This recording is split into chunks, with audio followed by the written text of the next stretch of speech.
Hello, guys. Good morning. I see that we already have Kacha Pimentel. Welcome, Kacha. Good morning. We have teacher Alice. So, hello, Flavia. Good morning and welcome. Thank you for being here. So, hi, guys. Good morning from actually a beautiful São Paulo. A very sunny and bright day here in São Paulo.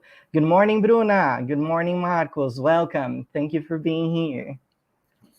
It is so glad to see all of you guys here. So I'm just gonna give you guys a little more time for the other participants to come.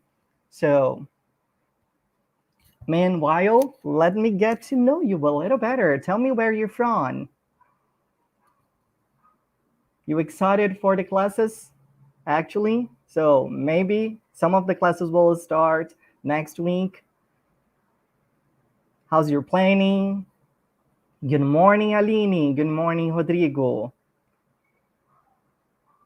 Yes, that's right, Flavia. São Paulo is such an amazing day today. No rain. Yeah, hopefully, fingers crossed, there's not gonna rain the afternoon.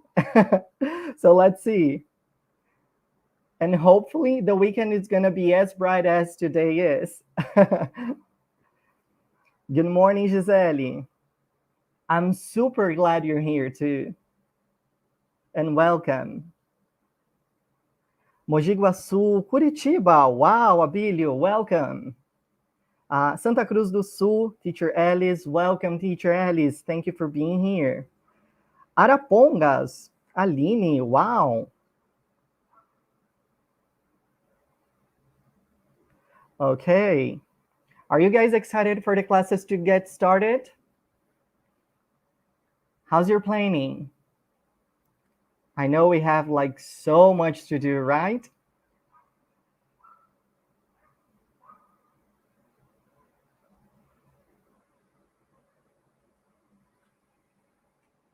Sally. Okay. If you guys see me like looking at another screen, it's just because I'm following everything that is going on in the chat with my cell phone, which is right over here. So you're anxious, Rodrigo. Yeah. A new year to start, That's a great responsibility. Okay. Very, very, very excited, potentially, right, Flavia, for the classes to get started, for a new year to start, a brand new year. You know what, guys? I'm super happy to be here talking to all of you this morning. We've been through like so much, so many difficult situations, It is so good to be here and see all of you guys. Okay. Let's see.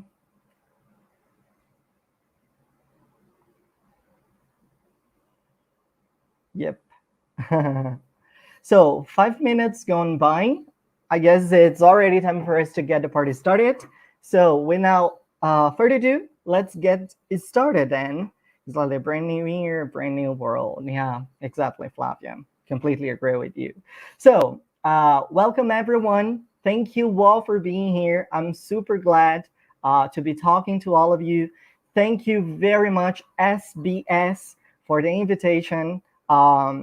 It's really good to be here and talking to all of you. So today we're here to talk about new digital literacies, not only teaching, but also learning implications. So let's get a closer look and understand what all of this is all about, So let's get started. So what is your current scenario, guys, in this edutech or in this tech world? Just tell me in the chat, please. So do you feel you're always in this fight with your computer and your computer is somehow just KOing you all the time? Pretty much like this GIF that we have in letter A. It's just a knockout. Or maybe your current scenario with technology is that you just feel you're surfing in this tech wave, learning new things, and absolutely enjoying this tech ride. So please tell me in the chat, how do you feel nowadays, and especially today, concerning this tech scenario? We are in the planning time, we know, so you're planning everything that is going on ahead of us in the classes we are just about to teach. So tell me how you feel. Are you letter A or are you letter B? Lots of B. Wow. Lots of techie savvy people here, right? So B, B, B, B for me. Okay. Does letter A work for any of you guys? Do you feel maybe it's KOing you and you need maybe to get to know and understand technology a little better? How do you feel about this? Overwhelmed B. That's a very good one, Giselle. Definitely B. Oh, wow. Super techie savvy, Vivi. But Inês, B, B, lots of B. Maybe sometimes, what do you say, Maria? Maria Inês says sometimes. Sometimes letter A and sometimes letter B. Is that what you mean? Because sometimes, like, for some of the days, I feel that I'm definitely letter B. But for the majority of others, I'm definitely letter B. So how do you feel? Willing to learn. That's a very good one, Abilio. I completely agree with you. You know, most of the times I feel that I'm letter B, but absolutely willing and open to learn and potentially get to know more interesting information on technology, you know? I'm super techie savvy. So Marina says she's sometimes A, maybe sometimes B. Yeah, definitely. We know. Okay, so I guess before we move on, we are definitely going to talk about digital literacy. But the thing is, my point is, we got to analyze this word literacy, first of all, before doing anything, because literacy, the word literacy is absolutely a key element for this webinar, you know? And very often when you think about the word literacy, we immediately relate to the meaning, the ability to read and write, as the Cambridge Dictionary here suggests and reads, you know? And of course, this is not wrong at all. But the thing is, what if we connect the word literacy to another word? What if we connect it to the word digital? Would that imply this association that we have now and with the word literacy and digital?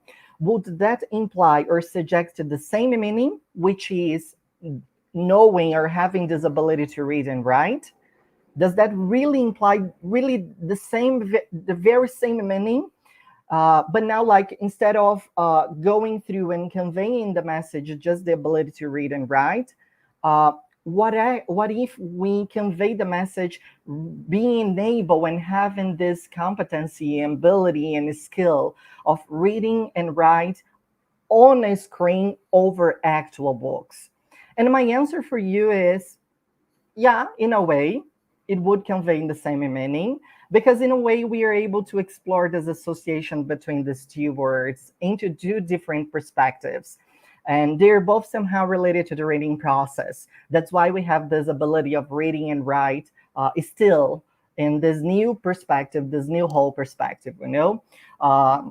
So we can analyze the association between literacy and digital when we put them together into two perspectives. So in terms of the reading process itself, and in terms of the language that emerges from this new scenario.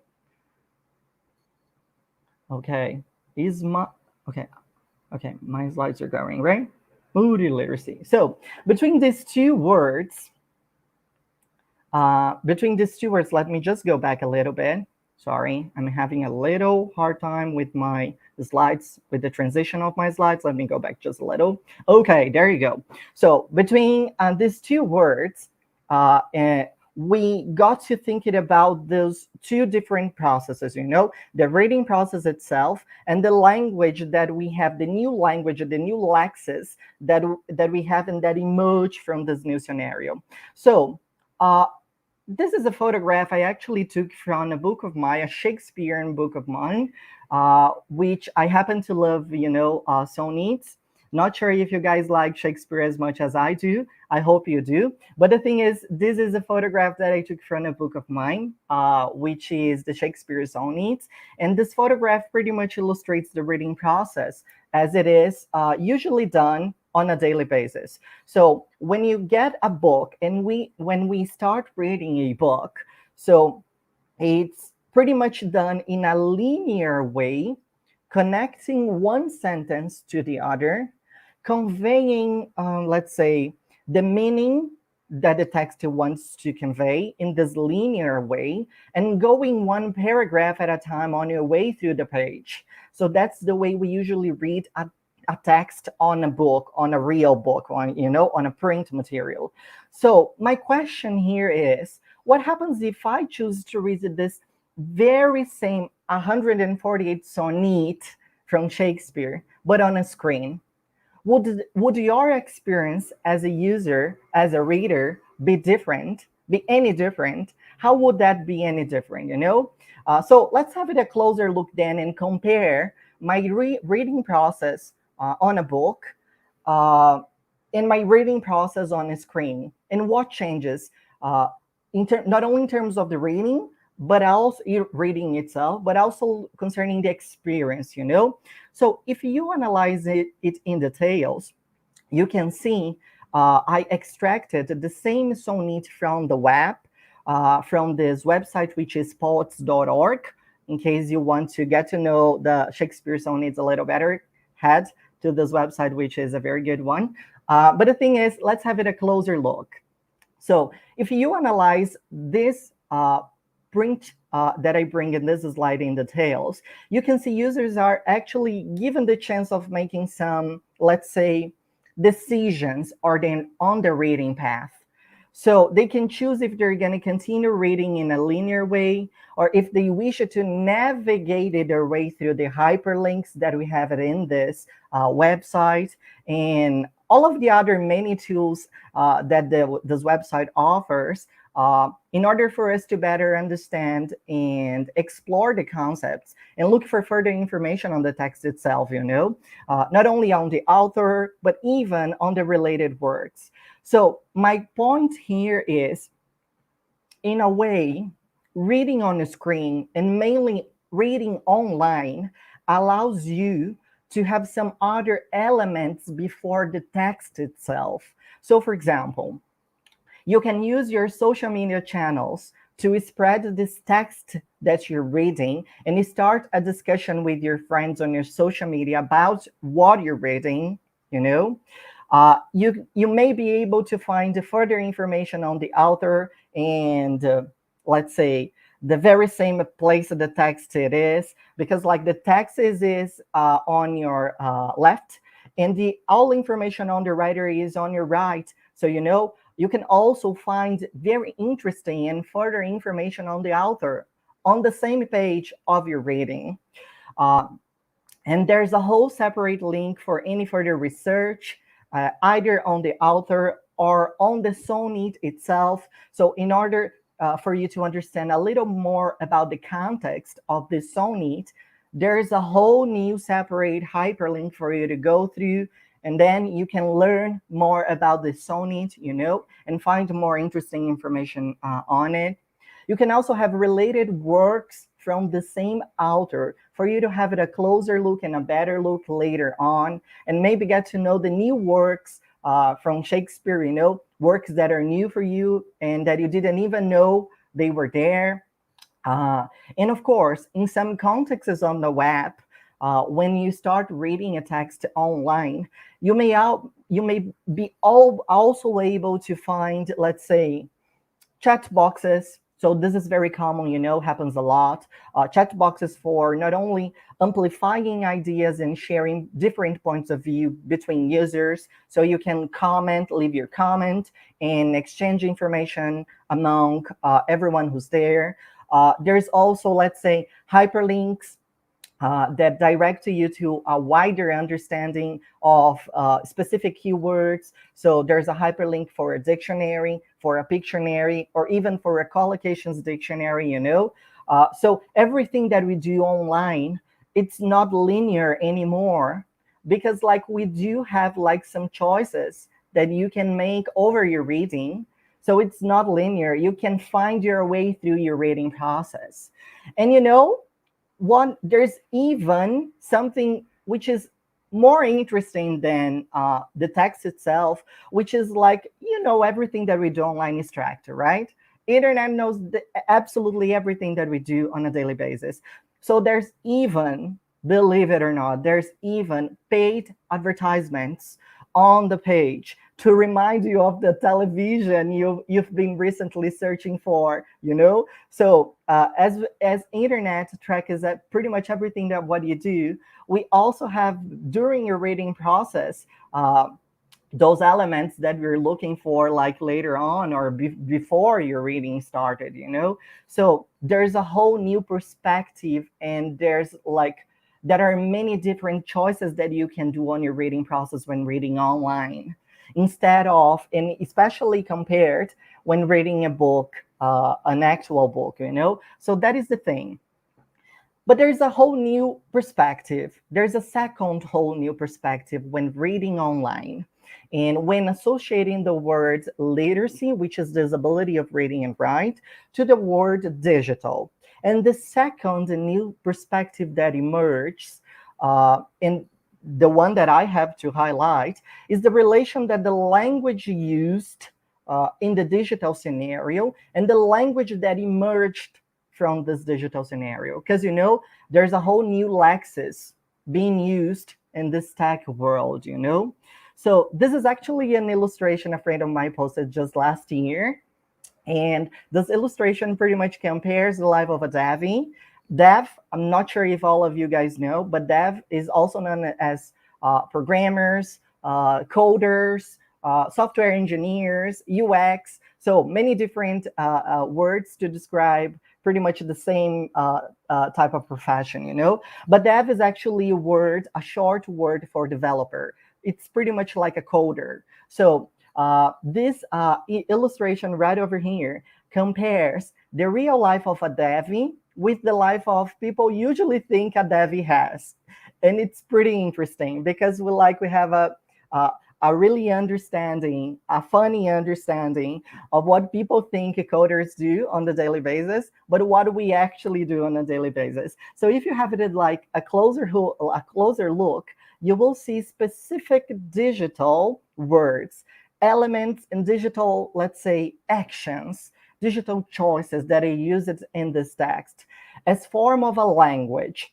So those actions that are actions concerning the digital world, they take the form of a language here in this context. So for example, codar and comita. Do you guys know what that is? Like what those words mean? So not sure if all of you know, but codar is a very specific word we use in the programming world, and it means the process of writing the codes on the web. Actually the process of coding itself.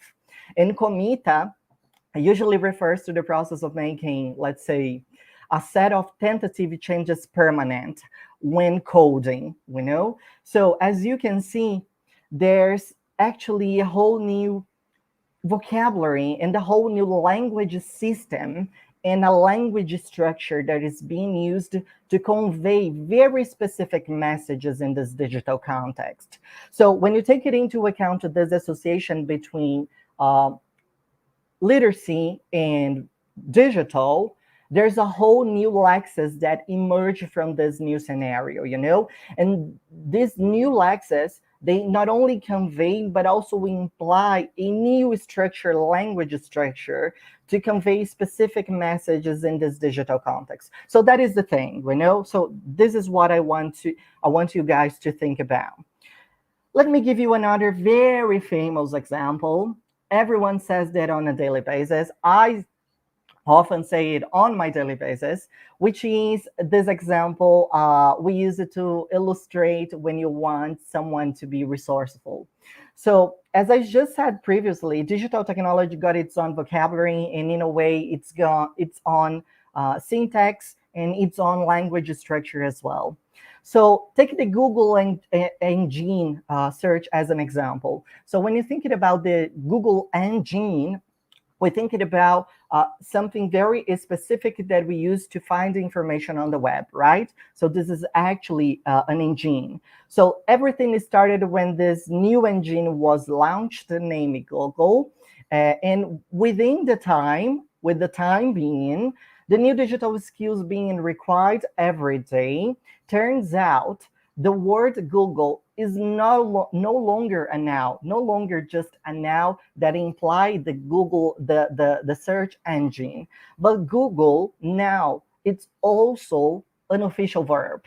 And this is also according to the Cambridge Dictionary. So if you Google the word Google, right, in the Cambridge Dictionary, you will see it's not only a noun, but also a verb, official verb. And this verb means to search for something using the Google engine. So as it is a verb, it conveys messages not only related to the name of engine and to the name of the tool that it is, but it also conveys the idea of a skill that is developed from these engines and tools, which is the idea, the skills of being resourceful, you know? So there is a wider use and let's say in a way, a wider understanding for the word Google here. So nowadays we can often use it to say someone's got to learn how to be resourceful by using a sentence like this. If you just don't know whatever that is, did you try Googling it? So we say that a lot. Don't you guys say that a lot? Like if you don't know it, Google it. So you will find information about it and you will learn more on it, you know? So that is the thing.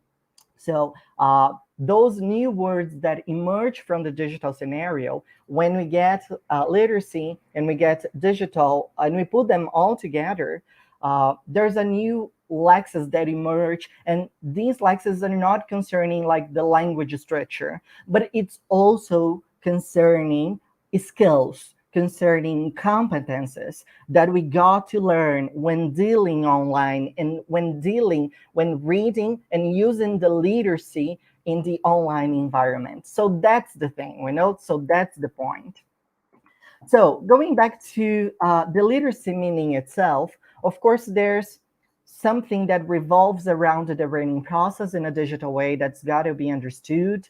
And as I said, not only in terms of reading, but also in terms of the language. But you know what? For this session, I want to stick to the second official meaning right over here, which is the meaning I find more interesting and the meaning I want to stick to during this session. And this second one is the knowledge of a particular subject or a particular type of knowledge we know that we have when dealing with the literacy. So, and this is because I want to talk to you guys about the skills. So we are absolutely giving focus here on the skills, on the competences that emerge from this association between literacy and digital. So we are not only talking about the language structure that emerge, but we're talking specifically and more about the skills that emerge and the skills that have to be developed with the students when dealing with this intersection between literacy and digital, you know? So the thing is, I'm very much interested in discussing with you guys the implications, let's say in a way, when dealing with this intersection of technology and literacy. And one sort of overlaps the other in a way, you know? So is the concept of digital literacy something absolutely isolated?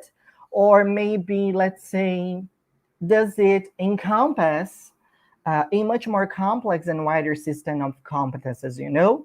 So is the concept of digital literacy something genuinely isolated? Or maybe do you think this absolutely encompasses in a way this much more complex and wider system of many different competences that have to be developed, you know? And the truth is, digital literacy actually encompasses a set of muchas other literacies within itself. So things like computer literacy, things like media literacy, and of course, and never less important, things like information literacy, you know? So let's understand what these literacies have to say and what kind of skills and competences are actually required in each and every one of them. Computer literacy, information literacy, and never less important, media literacy, you know? So let's have a closer look. So computer literacy is the essential knowledge that is actually, let's say, needed to function independently with a computer, you know, with the use of a computer, with the support of a computer. So computer literacy absolutely includes things like solve and avoid problems when using a computer, adapt to new situations, and of course, keep information organized, because like we have to find your way through this digital mass, you know, there's a lot of stuff on the web for us to go through, you know? So we have to keep the information organized in order for you to understand how it goes. So in other words, the general use, when you're talking about computer literacy, we're definitely talking about the general use and the general basic understanding of computers, of both computers, and of course, the technology world itself, you know? So while media literacy works as, let's say, a key element that somehow unlock messages and meanings behind the things that we see online. Pretty much like, in a way, allowing us to be more thoughtful as we create and spread our own messages. So that is the thing about media literacy, you know? Some of the skills that are actually related to media literacy itself are things like decoding media messages, access the influence of those messages on thoughts, feelings, and of course behaviors, because that matters a lot. We know into politics, into like when you have like presidency campaigns, we know how media literacy is important when spreading the message and when conveying messages, and like the messages that are left behind online. So the thing, when you're talking about media literacy, the thing is, in other words, it's pretty much like the ability to identify the many different types of media and understand. So this is the key point, and understand the messages they are sending. So there is a reflection that we gotta do here in order for us to better understand what is the message that is left behind. So that's what media literacy is all about, you know? And finally, but never less important, according to this is a very official definition. According to the American Library Association, information literacy is actually the ability to recognize when information is needed and have the ability to locate, evaluate, and use effectively the needed information. So when you're talking about information literacy, it's pretty much like, it's basically the knowledge and the skills related to the search, actually to the process of search, access, and dissemination of information on the web. So in a nutshell, computer literacy refers to the general use of computers and technology, while media literacy refers to the, let's say, ability to identify many different types of media and understand the messages they're sending. And finally, but never less important, information literacy refers to the many set of skills required by a person to find, retrieve, analyze, and of course, use the information on the web. So, and together, when you put them all together, we have a better understanding of what digital literacy is all about, you know?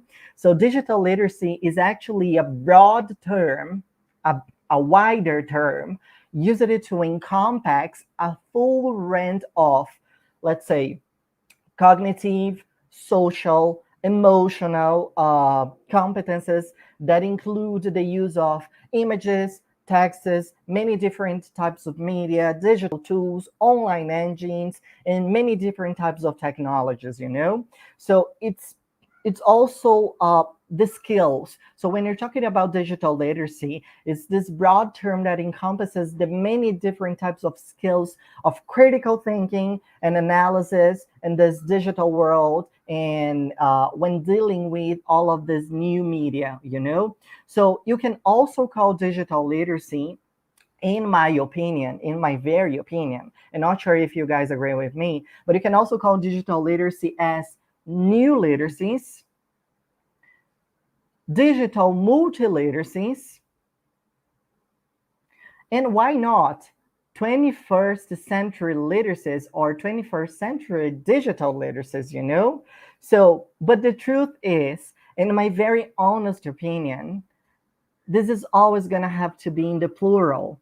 So as the title for this webinar suggests, because we are definitely talking about digital literacies, we are talking about a whole set of competences that we have inside of this broad term digital literacy, So that is my point when dealing with this intersection and concerning what we have between digital and literacy, And the thing is, so in this sense, when taking into account this context, we are no longer considering the reading process itself, as only the word literacy implies, but the reading process on a screen over actual books, and we are definitely considering all the many great sets of skills that allow us to go digital. So when you're talking about digital literacies, when you're talking about skills, we're talking about competences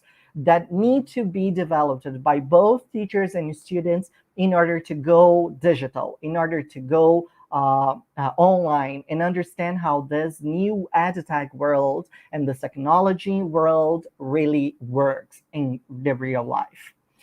And you know what? I love theory. I'm all head over heels.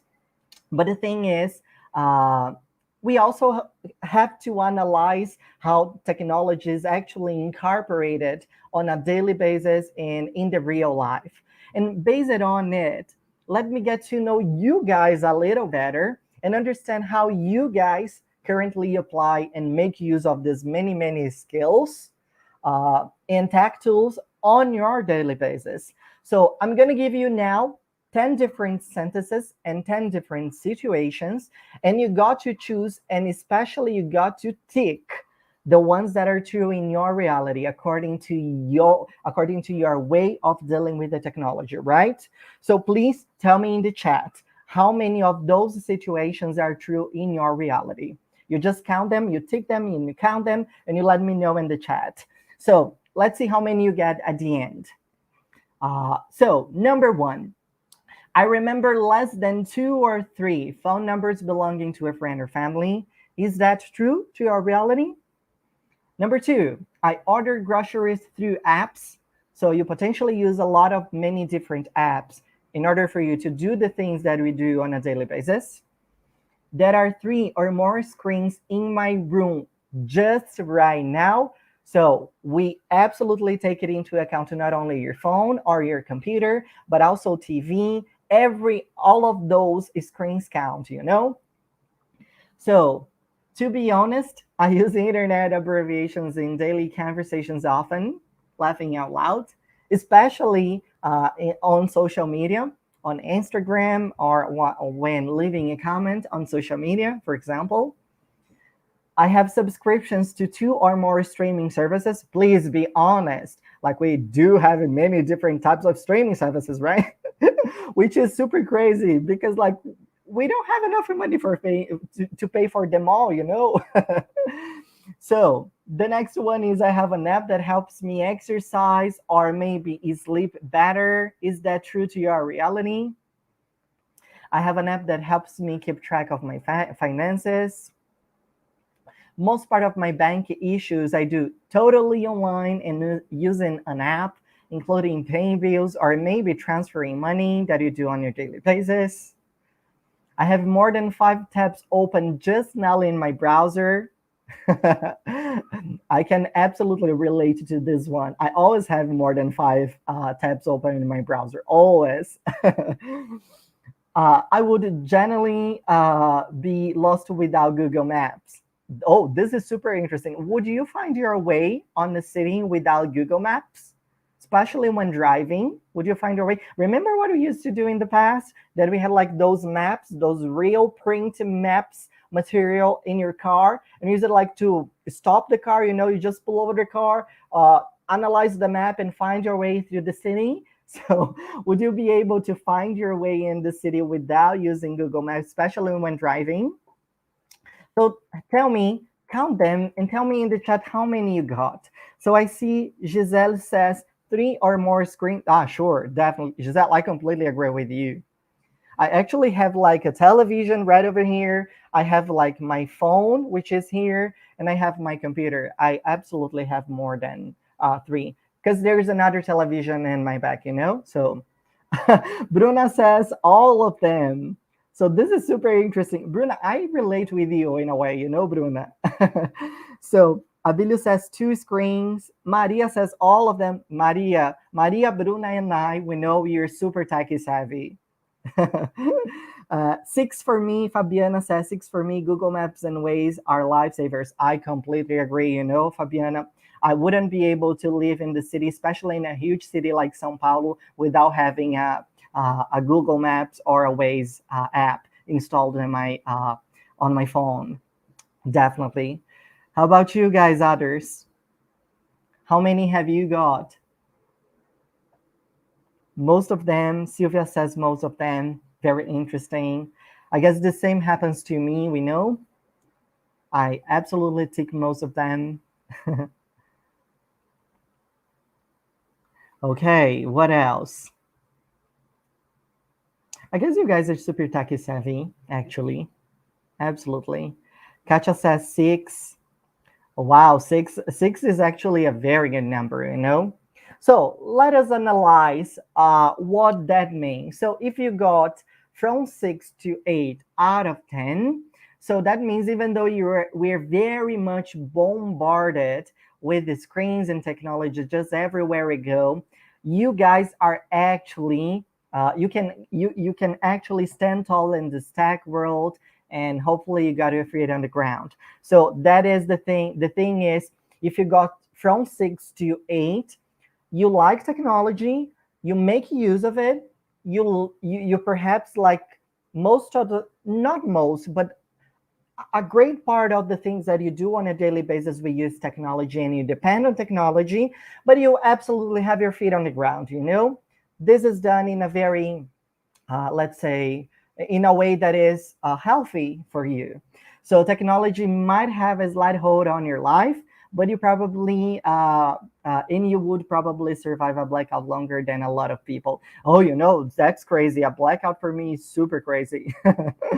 So, and in case you got 9 or in case you got 10, which is pretty much like my reality, you're absolutely an addict. So large chunks of your life would come to a grinding halt if your screens were taken away from you. So that's pretty much what happens to me, we know. As a bit of a confession, I cannot lie to you guys. So the thing is, I'm super addicted to technology. You're definitely super plugged in and maybe a super techie enthusiast. So that's pretty much what happens to me. And I see that most of you too, not only me, but also Luciana, she says most of them, Sylvia, Bruna. So we are all in the same boat, guys. Okay, so the thing is, uh, when I was actually absolutely preparing for this webinar and preparing for this session, I came across this article Forbes published just last October, pretty recent article, and it says how to prepare students for the jobs we will have in 2030. Very interesting articles Forbes published. So this article absolutely highlights a soon to be future in terms of how jobs, and not only jobs, but especially competences, because this is the thing that I want to talk to you guys about today, the competences required. So it says how the future jobs will require those new competences and how those new jobs are going to be like in 2030. So it reads just part of it, So let's see how it goes. Likewise, colleges and universities must adapt and reform the education system to help students survive and thrive by helping them gain skills that are relevant to the modern workplace. So while knowledge-based learning in the classroom is still important, Gallup report indicates career-relevant learning is becoming increasingly critical to students' well-being and future career success. So this is super interesting. We know you're no longer talking about knowledge-based learning, but you're talking about career-relevant learning. So it goes, one of the relevant skills crucial for the future career success is the ability to work side by side with artificial intelligence, machine learning, and robotics. So the future workplaces, regardless of which industry you're in, will eventually settle into intimate working relationships with artificial intelligence technology. So we have already witnessed the trend in many professional fields. So this is the interesting thing. We know those new competences that are actually required, not only in terms of knowledge students will have. So we are no longer talking about knowledge and information, but you're talking about like many different new competences that emerge from this new society and emerge from this new digital world that people have to develop in order to survive and in order actually to find very good jobs by the year 2030. This is super interesting, especially when we think about how this multimedia platforms help actually our students amplify the engagement, making learning more interesting and making learning in a way more transferable to many other different areas of their lives, not only in the school, but also at home, whatever they do at home and on a daily basis as someone who belongs to a society. But the thing is, unfortunately, not everything is as bright as we wish. And we got to face this many real challenges that we have in the real world in order for us to move forward. So unfortunately, there are some figures I extracted from a IBGE search based on the Brazilian students' reality and their use of digital media overall. So I actually extracted these figures from the educa.ibge.gov.br website, and it reads more than 34 million people in this age group, which is 10-year-olds or older, do not have a cell phone device, and more than 39 million Brazilians aged 10 or older did not use the network some months before the pandemic started in Brazil. And the last quarter before the COVID-19 pandemic worsened in Brazil, more than 12 million families did not have access to the internet at home. And those figures, in a way, they show us the enormous size of challenge of digital inclusion in Brazil. Not only in Brazil, not only in our country, but especially worldwide when you're thinking about many other different countries, So we got to face this reality. And this other reality that we saw in Forbes article published just last October, as I presented to you guys earlier on, seems to be in a way so much far from the figures I have just given you from the Brazil scenario, And to be very much honest with you guys, this is actually a situation where the technology race, this technology competition is so very far ahead from what the education can barely keep the pace and can barely keep the track of this technology race, And I'm actually not talking about here, I'm not giving focus on owning a computer or owning a cell phone. I'm not talking about having a computer or having a cell phone. I'm focusing here on the development of these many necessary and basic skills that are needed and that are required when dealing with technology and the real world in terms of classes and in terms of education. Because chances are students, when they go out there in the real world, those competencies are going to be required. They need to have those competencies developed on their way through the school, you know? So this is my point. So in order to avoid an even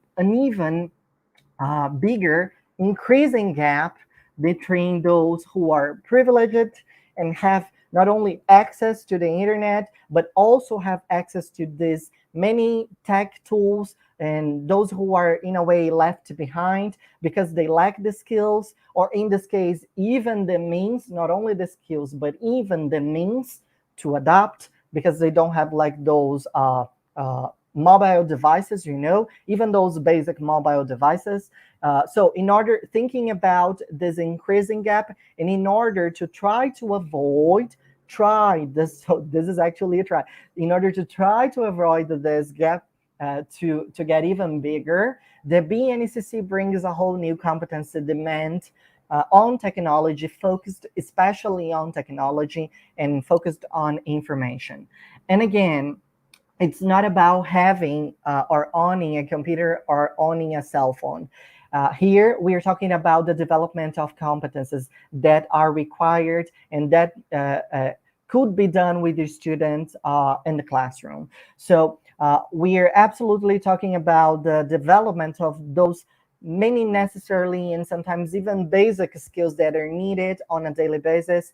Competences and skills like collaboration, communication, critical thinking, and things like the ability to both find and select information when going online, we know. So that are things that we are able to do in order to try to minimize, in a way, let's say, this increasing gap where technology races ahead, races so much ahead, and education, in a way, is falling behind, you know? So in this context, it is important to remember that incorporating digital technologies in education, it's not about, let's say, using them for the sake of using. It's not about using them as a means or as a support to promote learning or spark a student's interest. But it's actually about, let's say, and in a way, help students build up their own knowledge and learning how to effectively use and articulate, in a way, these many digital tools in a way that is not only real, but it's in a way that makes sense to their reality, to what they're living and how they're living, you know? So I also have to mention the work that we do here at Cambridge. And at Cambridge, we are always very much interested into research. We know this is something that we absolutely do on a daily basis. So that's why we have incorporated and developed a whole new life competences framework, which is the conflict, which stands for the Cambridge Life Competences Framework. And this framework has been created in response, let's say, to those many different teachers who have asked us to find a way to better understand how those different approaches to life competence actually related to the language, to the English language programs they have in their schools. So the thing is, this framework of life competences actually describes how these many different life skills can be developed and vary across different stages of education as learners not only grow, but as learners find the way through while in the school with us, you know? And of course, we do take it into account when developing this framework, a very specific foundation layer, which is called digital literacy. So this isn't just everything we do in all of our materials. So there's a whole new digital layer which is developed in the material that we produce and the things that we do here at Cambridge. So for example, this is a new launch that we have. Not only, this is actually a secondary course. We have On It, which is in its British version, and Shape It, which is in its American version. Super recent course that we launched globally. if I'm not mistaken, and if I'm not crazy, last year. So we launched this last year. And this is a very good example because not only on it, but also shape it, offer a very complex and a very detailed work around collaboration and communication competences, which are very much linked to this digital literacy foundation layer, this layer that I mentioned in the previous slide, you know? So in practice and on a daily basis, we want students and teachers to work their way in the development of those competences in a way that is not only more organic, but in a way that makes more sense to their reality, because we're definitely working on projects and using those projects that not only on it, but also shape it offer. And we can like use those projects as a scenario to develop those new competences, you know? So there's a new whole component that we created and crafted last year, which is a digital component for On It and Shape It, which is called the Digital Collaboration Space. So this is an online environment when students collaborate totally in a digital environment.